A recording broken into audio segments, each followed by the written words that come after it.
Martin, núna nokkuð liðið frá leiknum og mann búinn að ná sér aðeins niður, hvernig tilfinning? Bara fín maður. Já, bara eins og segir, mikilvægt að fengi sigur og svona ákveðin léttir að vera komnir í 2-0 en ekki 1-1 eða 0-2. Og já, menn eru bara rólegir og þægilegir.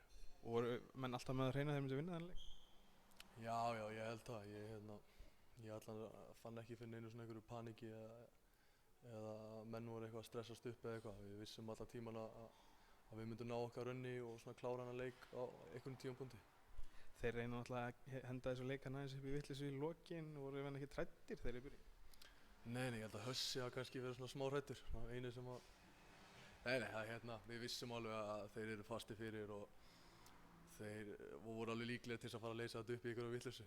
Og við bara héldum ró okkar nema Hössi náttúrulega og bara ég kom og bjargaði honum. Ég hjálpaði honum þarna og tók manni sem ætlaði að berja hann og róa hann aðeins niður og það bara hjálpaði aðeins til. Þetta viðtal bara búið.